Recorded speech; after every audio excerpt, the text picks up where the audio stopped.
So, right at this moment, we are up against Affinity, or I guess the newer, older version of it. So it's kinda new compared to its predecessor, but it is the predecessor of the predecessor, if you know what I mean. But anyway, so here we are. They are doing their thing. Since it's Affinity, they kind of drop it all off. Drop all of their creatures. And I am still playing blue-white control with a little mix of red, because I am now using prismatic ending. And well, they're trying to kill me, so I'm going to try and cycle Shark Typhoon, get a blocker for Memnite, so I only take 2 damage. Because basically I'm just trying to live as, like, trying to save as much life as I can. So what I can do is I can play Flooded, so I can take as minimal damage. I'll be fetching for an island here. I can try and use Cryptic Command to tap all of it and then draw. But what if I get Terminus? I won't be able to. Well, see, they're empty-handed, so I'll be taking what, 6 damage? That's that's 6 damage. So I'll just use Opt here, but I'll fetch first for greater chance. So instead of using Cryptic, and since they're empty-handed, I know there's no tricks other than taking 6 damage. I can actually take Lightning Bolt, but that's not what we are looking for. We are looking for Terminus. Yes, baby. Alright. So we found Terminus, and we'll be saving 6 damage. Our opponent is empty-handed, and that's basically it. Since we're lucky enough to get Terminus here, and we just drew Jace.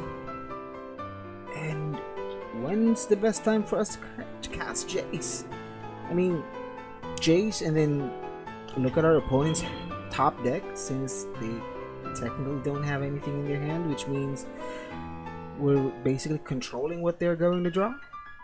That's not a bad option, right? Well, they're kinda... yeah, we're controlling what they're going to draw. Unless they find a couple of cards that will let them draw from the one that we set for them, then yeah.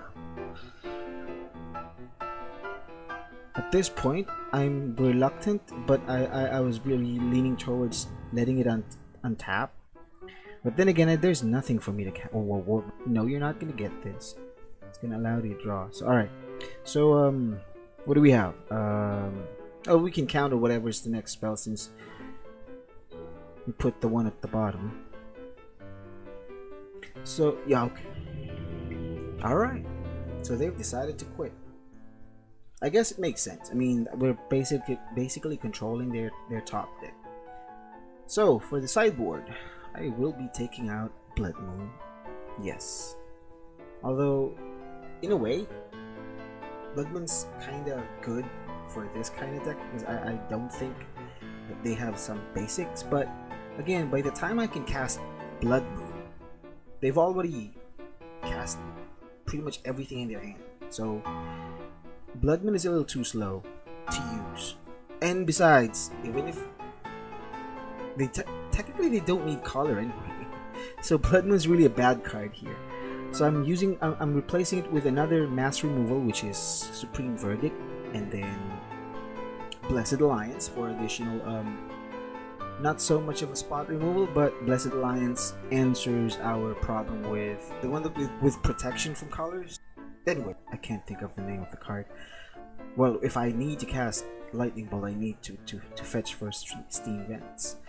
So I'm kind of thinking of, well, I probably need a second Blessed Alliance here, or Isolate. I'm really reluctant. Yeah, probably a second Blessed Alliance. I'll just keep one more ball for now. And let's see. Alright. Let's see. This is not a bad opening hand, so I'll probably keep it. Probably keep it. Not a bad opening hand.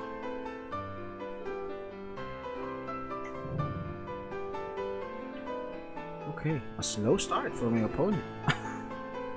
Newest addition to this card, I can't cast it, so too bad.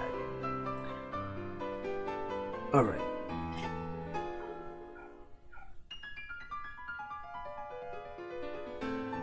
Okay, Mem Knight. I can probably fetch for a blue-white. Since I took off Blood Moon, there's no reason for me to not fetch for my colors.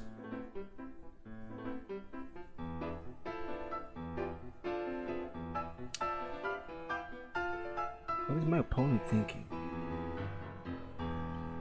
Oh, well, this is the one that I was pertaining to, the Frogmite edition. Like, having Frogmite back is amazing, but kind of slow, I think. I'm not really sure. I'm not an Affinity player, so I really don't know. But I'm not really much of a fan of it because it makes, I don't know. For me, it's still kind of slower than what it used to be. I still like the old Affinity before the banning. I guess that's. Oh wow, that is not good. Definitely not good. So let's see. Opt, and I'm hoping for Terminus. Nope, no Terminus. So I'm gonna take 8 damage here, or make it 9. Oh, there's another. Okay, all right. So it's an Affinity deck. First, or the earlier version of it coming back. Okay, there you go. All right. So I finally found Terminus. Is really timely. I'm about to die, and I found Terminus. So 1 card left, and I got Terminus. I kind of somehow made it, similar to what happened to game 1. I think my opponent's running out of gas. Oh, that's the card that I'm talking about. Etch Champion. So that's the purpose of me adding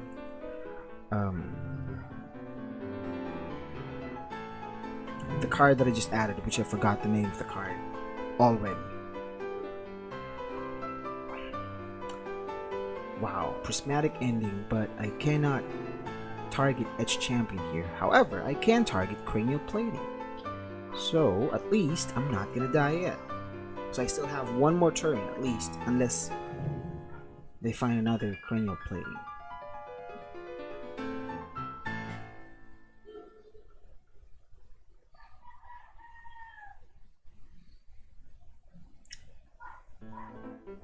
Alright. 1 more turn for me.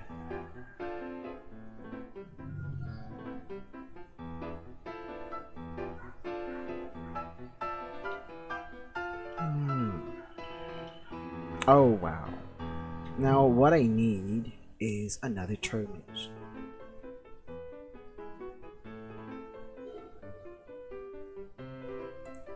Actually, I can still tap for Cryptic. Tap and then draw. So I can probably. But you know what? Let's just concede.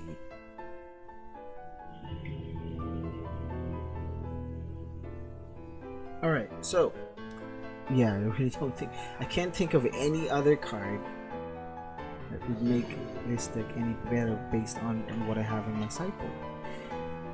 Well, I'm definitely gonna keep that since I have Brainstone and a couple of opts, and I already have Jace in my hand. So yeah, much better opening hand in a way. So let's cast Brainstone and leave it there for now until such time that we need it.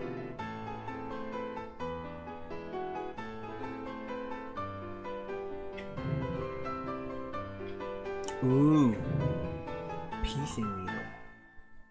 What is he gonna name? I'm assuming it's Jace or probably Teferi, because he knows it's a blue-white. Yep, it's Jace. Which makes our Jace the Mind Sculptor a dead card. Besides, he surrendered because of Jace, so that's pretty much understandable. Now we have Opt active, and in case our opponent's going to start casting creatures, then we can just cast Opt and hope we get Terminus again. Oh wow. Huh. A second Piecing. I'm assuming he's gonna use name Brainstone, so I can't use Brainstone anymore since that's one visible card to him. So I'm gonna use Brainstone now. Well, yeah. Okay. Alright. So I guess Jace, I can put Jace on top and Brainstone, because he probably gonna name either Brainstone, and I can't use Jace, it's a dead card, so I'll just put it back on top of my library. I don't know what else he can name. Maybe... Oh, Teferi. Alright. So basically he is naming all my win conditions, except that's not all my win conditions. Let's see. I'll play a land and play Brainstone again since he didn't name it, and just one more blue-white, just one more Hallowed Fountain since I do have Marsh Flats. I now have Archmage Charm active, and now Inventor's Fair and another Edge Champion. What makes this card better now, I guess, is because of the indestructible lands that was like a complementary land, artifact land for, because now that you have all those lands,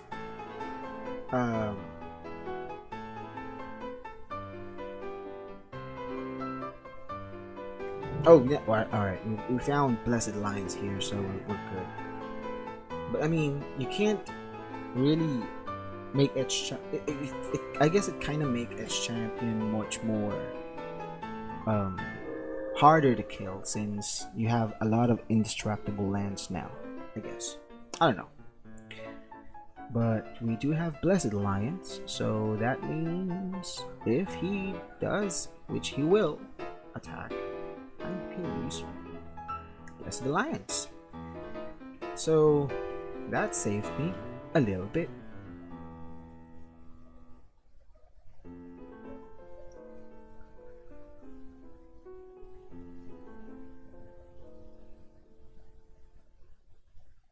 No counters? Yep, no counter spell. At least. Ooh. Ooh. Alright. Alright. Now, my original plan with Archmage Charm is to steal one Piecing Needle named Jace the Mind Sculptor, so that I can cast Jace the Mind Sculptor, so it's not a dead card, especially now that I have two dead cards in my hand. However, it's more enticing to steal the Phyrexian creature,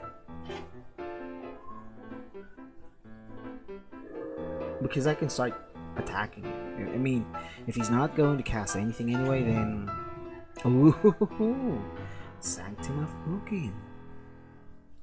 So yep, I'm gonna steal this instead, and I hope my plan works. I mean, I can start attacking him for 4 damage every turn if he's not gonna do anything. He's not casting anything. He only has 3 cards in his hand, so I'm assuming it's a counter spell since he has blue. Creature removal, I guess, a spot removal. I mean, he's not casting it, so it's either a counter spell or a spot removal or anything, any of the two.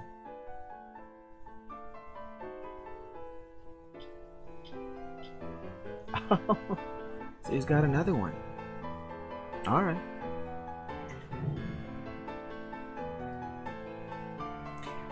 Now, what to do? I mean, if I choose not to attack. Oh, I like this. I'm gonna take another turn, guys. I like this. Yep, I'm gonna cast that. Definitely gonna cast that.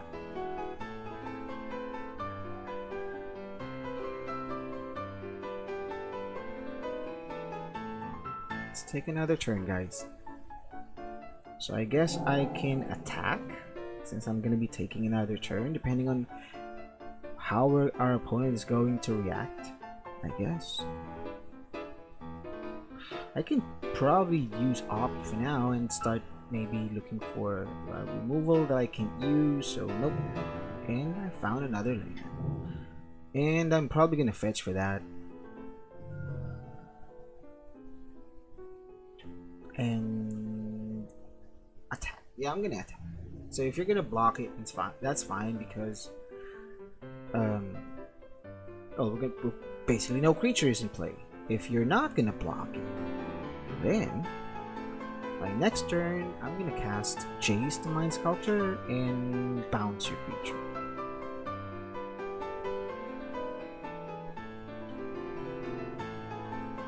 So what is it gonna be? Oh, he decided to block. Alright. He decided to block. Well, it makes sense. He just probably wanted to get his what's this called? Just wanted his equipment to be back under his control. So it does make sense. I still can't use the 2 cards, 2 Jace the Mind Sculptors that I have in my hand. They're both dead cards still. But I do have Brainstone and Opt.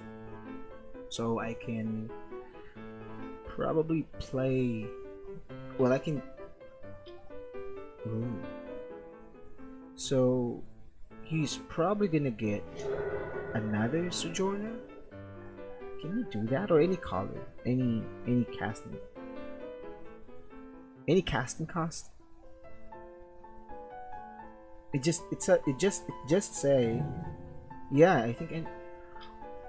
Oh, he looked. Yep, any casting cost. He looked for Etch Chain.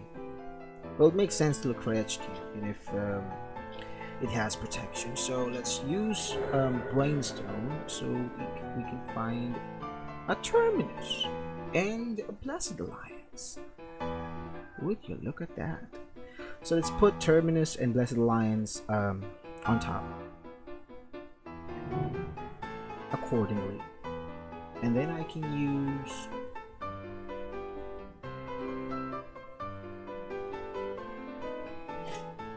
I can use Terminus on my turn.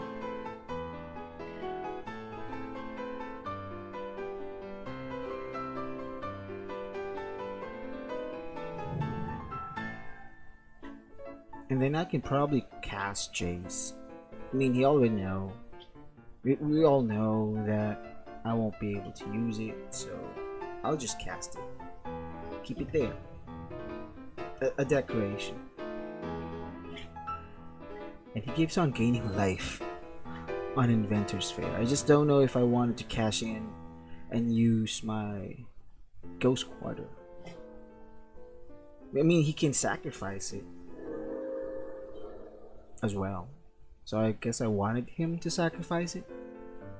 Alright. That's not haste. I mean, if you equipped it, it's not gonna get haste, right? Oh yeah, it's not. Okay, so it's a 6-8, probably bigger if you equip the second one. Yep, you did. I know my top deck. I know that I'm gonna get a Blessed Alliance, a second one. So I'll just go ahead and get it.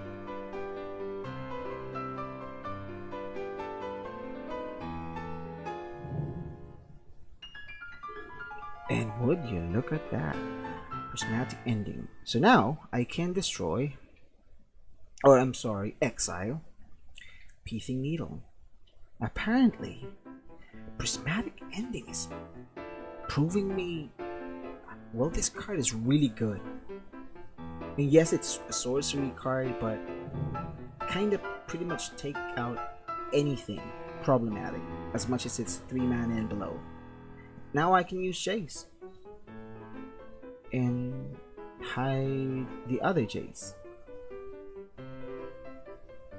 and I can probably fetch because I don't want to get the other Jace in the land, and I'm fetching for the land.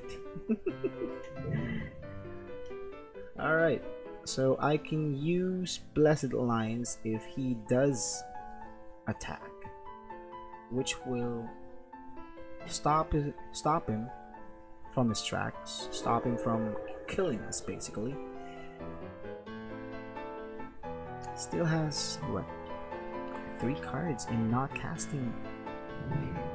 Whatever those 2 cards are, they're either a spot removal or any dead card that is not working for me. But why did he not took it out? So let's see, I'm gonna try and use Op since there are 2. Well, I like this card,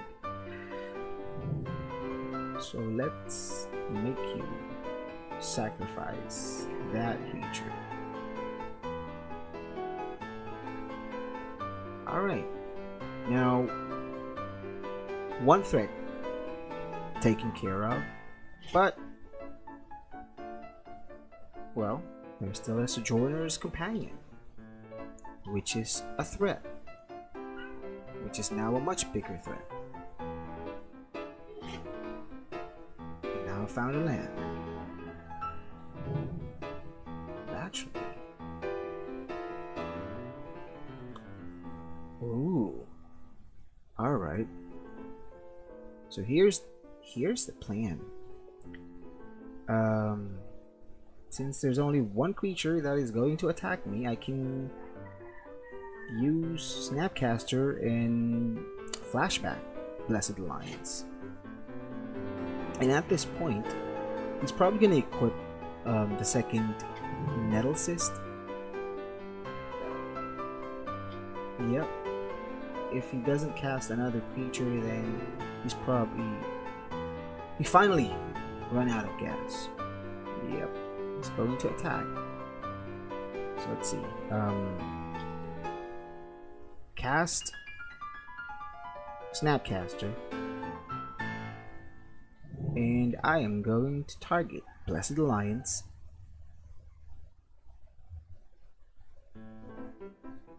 and cast Blessed Alliance.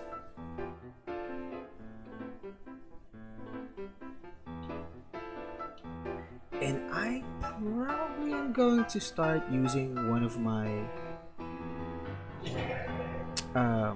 Field of Ruin, for example. I think now is the best time for us to target that Inventor's Fair, because he keeps on gaining life, and he's now at 26, and he's tapped out. At least the Inventor's Fair is tapped out. So now's the best time for us to cash in and use one of our land destruction and turn it into an actual usable land for me.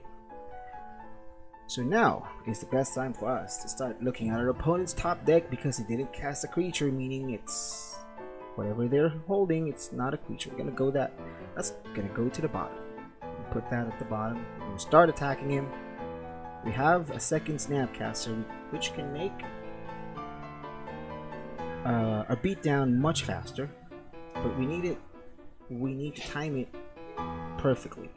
We need to be sure that we really need to cast Snapcaster to snap something.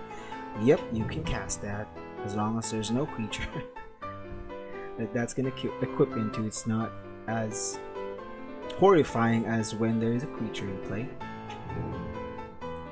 And we're gonna try and do the same trick that we did in game 1. What is that? Oh, another equipment. Yeah, you can keep that. You can keep another equipment. I can start chopping that life total. So I guess it's probably gonna take some time, but we still have around 10 minutes left. That should be enough for us to bring him down to 0 with just Snapcaster beatdown. And we do have a backup counter spell. And oh wow, all right. Can we cast it and still have Cryptic as our backup? Yeah, I think we can. So if everything goes well, oh, Ginger Brew, that's gonna go to the bottom because it has haste and he has all these scary equipment. So yeah, I'm gonna cast Shark Typhoon, and I do have enough to cast Cryptic, just in case. Alright, so now this is our dilemma. Now that we know that there is a Ginger Brute in this deck, he can kill us anytime he wants, as soon as he draws any Ginger Brute or any creature with haste, because he can attack as soon as he starts equipping all these creatures. Oh, so that's the card that he can't use. That's the dead card. He's basically waiting for us to cast an artifact or an enchantment, which we did. So it's not a dead card anymore. But as what I was explaining earlier, if I'm gonna tap out and it's a haste creature, we're dead. So I'll just let it die. Buy Shark Typhoon. Well, it's not a haste creature, but still, if it is, right, we're going to die. But I don't want another. I'm just go ahead and counter it, because if I let it in, and I don't find. Oh, you know what? No, I can't let it in. I can't let it in. I'm still scared of the this is not haste. I do have Snapcaster. What I can do instead is to cast Snapcaster and Blessed Alliance. Yeah, that has been the game plan. Yep, that's what we're going to do. We are going to cast Snapcaster, and either we flashback Blessed Alliance when it attacks, or we just, we can just go ahead and cast it on our main phase and use Prismatic Ending, so we can still attack. I think that's way more efficient. Let's also have a look at our opponent's top deck. What is it? A land! Well, you can keep that. So we're gonna go with casting Snapcaster, and we're gonna go for Prismatic Ending so that we can still attack.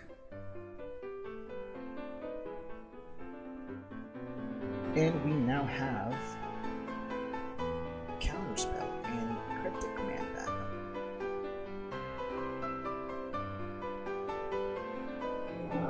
Alright.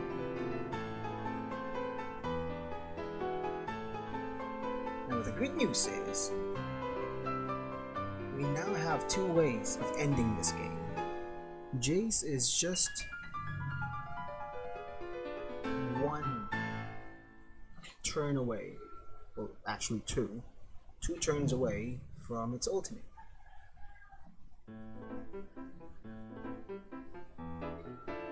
And we found a third Snapcaster.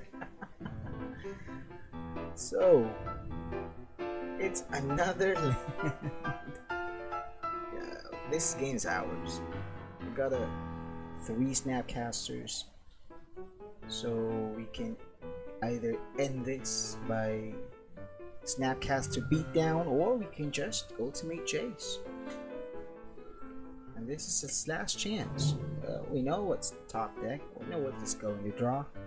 He's probably going to quit. Because he knows. He should know. Yep, he did. Good game.